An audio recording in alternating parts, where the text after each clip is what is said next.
జై తెలంగాణ, జై తెలంగాణ, జై తెలంగాణ, జై తెలంగాణ.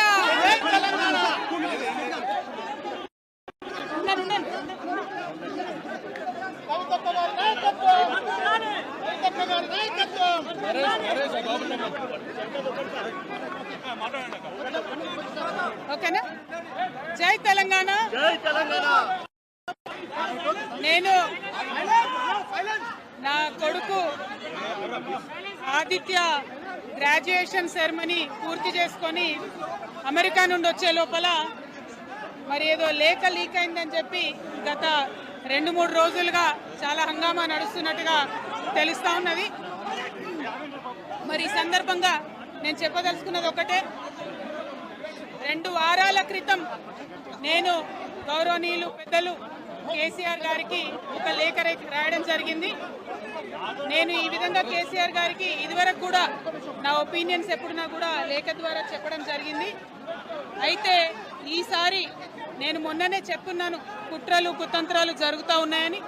నేను చెప్పిన కొద్ది రోజుల్లోనే మరి నేను అంతర్గతంగా కేసీఆర్ గారికి రాసినటువంటి ఉత్తరం బహిర్గతం కావడం అన్నది, ఇది మరి ఏం జరుగుతుందో అన్నది పార్టీలో ఉన్నటువంటి మనందరం, తెలంగాణ ప్రజలందరూ కూడా ఆలోచించుకోవాల్సినటువంటి విషయం. నేను వేరే ఏం విషయాలు చెప్పలేదు.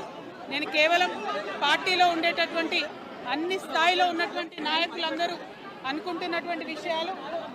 దాదాపు సగం తెలంగాణ నేను ఈ సందర్భంగా ఈ మధ్యలో టూర్ చేసినటువంటి సందర్భంలో తెలంగాణ ప్రజలు అనుకుంటున్నటువంటి విషయాలను మాత్రమే నేను పెద్ద ఎత్తున చెప్పడం జరిగింది తప్పితే నా పర్సనల్ ఎజెండా ఏమీ లేదు.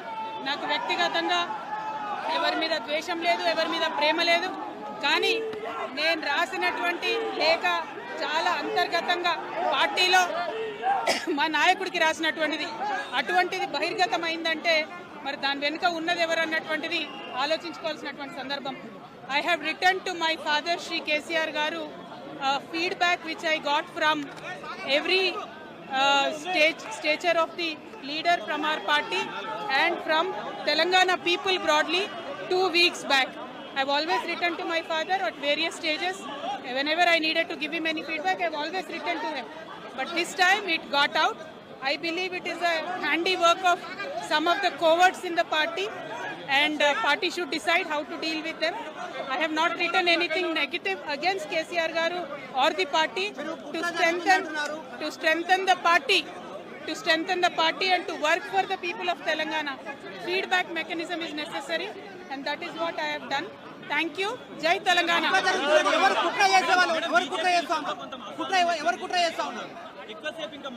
కేసీఆర్ గారు దేవుడు, కేసీఆర్ గారు దేవుడు.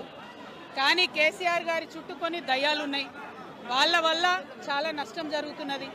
పార్టీలో ఉండేటటువంటి నాకు, నేను కేసీఆర్ గారి కూతుర్ని, అంతరంగికంగా నేను రాసినటువంటి లేఖనే బయటికి వచ్చిందంటే మరి ఇతర సామాన్యుల సంగతి, ఇతరుల పరిస్థితి ఏంటి పార్టీలో అన్నది ఇవాళ చర్చ జరగాల్సినటువంటి అవసరం ఉన్నది.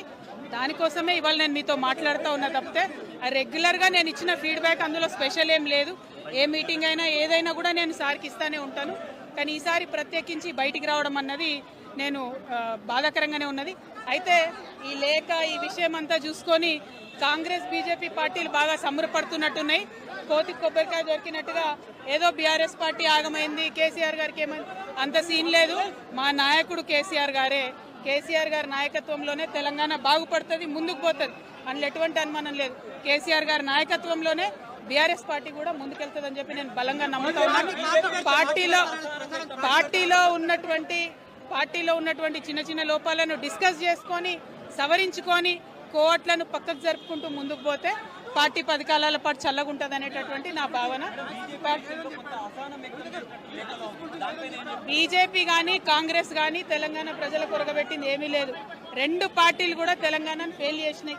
ఆ 2 పార్టీలకు కూడా ఆల్టర్నేట్ కేసీఆర్ గారి నాయకత్వమే. ఆ కేసీఆర్ గారి నాయకత్వంలోనే తెలంగాణ ముందుకు పోతుందని చెప్పి నేను బలంగా నమ్ముతా ఉన్నాను. Thank you. జై తెలంగాణ, జై కేసీఆర్. మీ కుటుంబ సభ్యుల విభేదిస్తుంది ఎవరు?